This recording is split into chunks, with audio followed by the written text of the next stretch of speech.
നമസ്കാരം. ഇന്നത്തെ വീഡിയോയിലേക്ക് സ്വാഗതം. നിങ്ങളുടെ കുട്ടിയും എപ്പോഴും മൊബൈൽ ഫോണിലാണോ? ഭക്ഷണം കഴിക്കുമ്പോഴും യാത്ര ചെയ്യുമ്പോഴും എന്തിന് ഉറങ്ങാൻ പോകുമ്പോൾ പോലും ഫോൺ കയ്യിൽ നിന്ന് മാറ്റാത്ത അവസ്ഥയുണ്ടോ? എങ്കിൽ ഈ വീഡിയോ നിങ്ങൾക്കുള്ളതാണ്.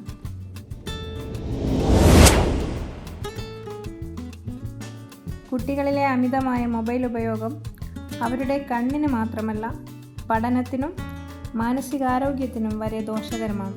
എന്നാൽ പേടിക്കണ്ട, വഴക്ക് പറയാതെ സ്നേഹത്തോടെ ഈ ശീലം മാറ്റിയെടുക്കാൻ സഹായിക്കുന്ന 4 പ്രായോഗിക വഴികളാണ് നമ്മൾ ഇന്ന് ചർച്ച ചെയ്യാൻ പോകുന്നത്.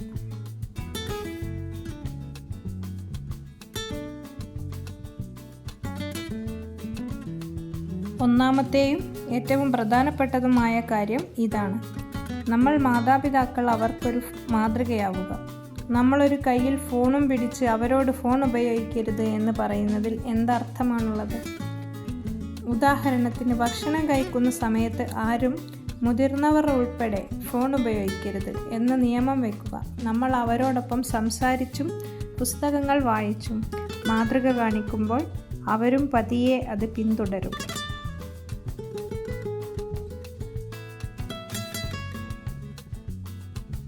രണ്ടാമതായി, മൊബൈൽ ഉപയോഗത്തിന് വ്യക്തമായൊരു സമയപരിധി നിശ്ചയിക്കുക.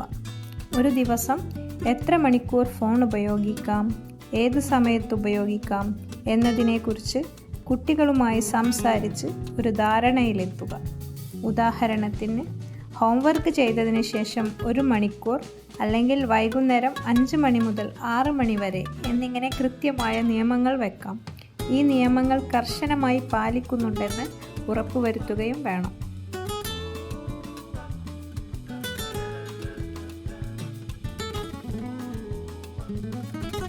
മൂന്നാമത്തെ പോയിന്റ്, ഫോൺ മാറ്റിവെക്കാൻ പറഞ്ഞാൽ മാത്രം പോരാ, അവർക്ക് പകരം എന്ത് ചെയ്യാം എന്നതിനൊരു വഴി കാണിച്ചു കൊടുക്കണം. വെറുതെ ഇരിക്കുമ്പോൾ ബോറടിക്കുന്നത് കൊണ്ടാണ് പല കുട്ടികളും ഫോണിലേക്ക് തിരിയുന്നത്. അവർക്ക് പുതിയ ഹോബികൾ കണ്ടെത്താൻ സഹായിക്കുക. ചിത്രം വരയ്ക്കാനോ ചെസ്സ് കളിക്കാനോ പുസ്തകങ്ങൾ വായിക്കാനോ പ്രോത്സാഹിപ്പിക്കാം. വൈകുന്നേരങ്ങളിൽ അവരോടൊപ്പം പുറത്തു പോയി കളിക്കാം. ഫോണിനേക്കാൾ രസകരമായ മറ്റ് പല കാര്യങ്ങളും ഈ ലോകത്തുണ്ടെന്ന് അവർ തിരിച്ചറിയട്ടെ.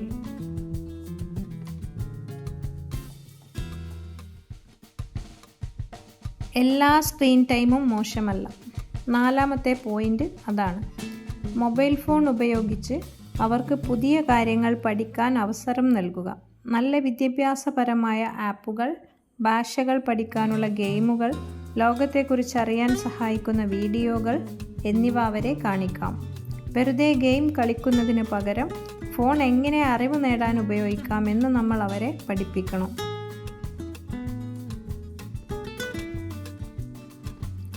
അപ്പോൾ നമ്മൾ ചർച്ച ചെയ്ത ഈ 4 കാര്യങ്ങൾ ശ്രദ്ധിച്ചാൽ മാത്രം മതി. നമ്മുടെ കുട്ടികളിലെ അമിത മൊബൈൽ ഉപയോഗം ഒരു പരിധി വരെ നിയന്ത്രിക്കാൻ സാധിക്കും.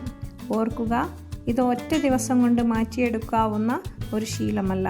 ക്ഷമയോടെ, സ്നേഹത്തോടെ വേണം നമ്മൾ ഇതിനെ സമീപിക്കാൻ. നിങ്ങളുടെ കുട്ടികളുടെ ഫോൺ ഉപയോഗത്തെക്കുറിച്ച് എന്താണ് അഭിപ്രായം? നിങ്ങളുടെ അനുഭവങ്ങൾ താഴെ കമൻറ്റ് ചെയ്യുമല്ലോ. ഈ വീഡിയോ ഇഷ്ടപ്പെട്ടെങ്കിൽ ലൈക്ക് ചെയ്യാനും മറ്റ് മാതാപിതാക്കൾക്കായി ഷെയർ ചെയ്യാനും മറക്കരുത്. അടുത്ത വീഡിയോയുമായി വീണ്ടും കാണാം. നന്ദി.